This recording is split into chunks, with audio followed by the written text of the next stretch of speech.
সময়টা ছিল 2011 সাল। মার্ডার 2 সিনেমায় ফির মোহাব্বত গানের মাধ্যমে বলিউডে একজন প্লেব্যাক সিঙ্গার হিসাবে তিনি আত্মপ্রকাশ করেছিলেন। তবে জনপ্রিয়তা শীর্ষে পৌঁছে গিয়েছিলেন 2013 সালে আশিকি 2 সিনেমায় তুম হি হো গানের মাধ্যমে। 27 জানুয়ারি 2026 অরিজিৎ সিং হঠাৎ ঘোষণা করে বসলেন তিনি প্লেব্যাক গান থেকে নিজেকে সরিয়ে নিচ্ছেন।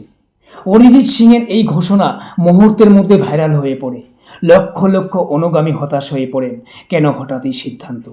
তবে তিনি স্পষ্ট করে এটাও জানান, সঙ্গীতকে নয়, বিদায় জানাচ্ছেন শুধুমাত্র সিনেমা জগৎকে। 38 বছর বয়সী অরিজিতের বর্তমান গানের সংখ্যা 700-রও ওপরে। সাধারণভাবে যিনি জীবনযাপন করেন, অতি সাধারণ মানুষের সঙ্গে যিনি সহজেই নির্দ্বিধায় মিশে যেতে পারেন, সেখানে প্রাসঙ্গিকতা বা আলোর ঝলকানি তার কাছে কতটুকু মূল্যবান।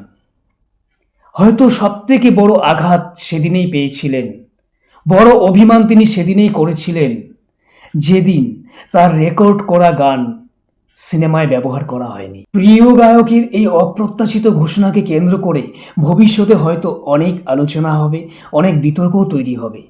তবে যাই হোক না কেন, এটা ঠিক যে অরিজিৎ সিং সঙ্গীতকে বিদায় জানাচ্ছেন না, শুধুমাত্র বিদায় জানাচ্ছেন সিনেমা জগৎকে। প্লেব্যাক সিঙ্গার হিসাবে হয়তো আমরা তাকে আর দেখতে পাবো না। এটাও ঠিক, একজন শিল্পীর শিল্প সত্তাকে কোনোদিন ধ্বংস করা যায় না। আমরা শিল্পকে ধ্বংস করতে পারি, কিন্তু সত্তাকে নয়। সবাইকে নমস্কার, ভালো থাকবেন, সুস্থ থাকবেন।